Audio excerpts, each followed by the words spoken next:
that me, as President of the Mindanao Association of State Tertiary School Incorporated, I will now declare the 2023 Friendship Games open.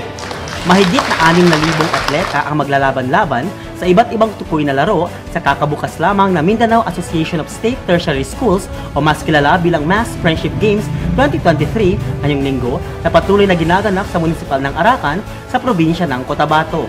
146 na manlalaro na galing sa Zamboanga Peninsula Polytechnic State University ang magkukumpiti at subukang sungkitin ang mga medalyang ginto.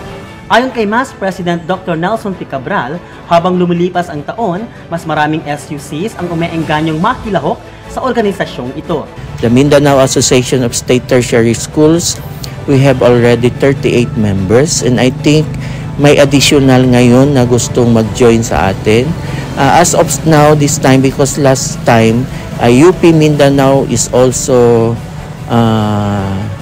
telling us that they will be also joining. I would like really also to thank Senator Sani for helping us in all our plans and activities. Nagpahayag din ng buong suporta ang probinsya ng Cotabato sa nasabing kaganapan.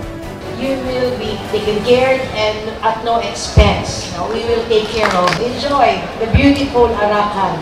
Really, there are so many tourist destinations.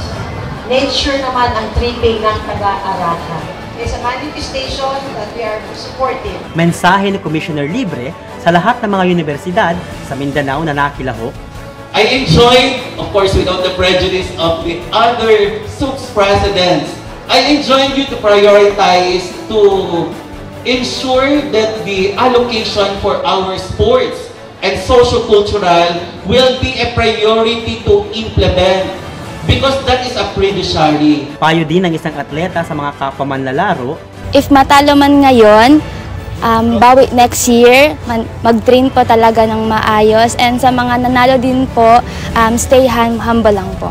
Ang Cotabato Foundation College of Science and Technology ang naging punong abala sa MAS 2023. Naway magpapatuloy ang mga magagandang programa at oportunidad na ibinibigay para sa mga atletang estudyante ng Mindanao. Tayo na at makilahok sa Mass Friendship Games 2023.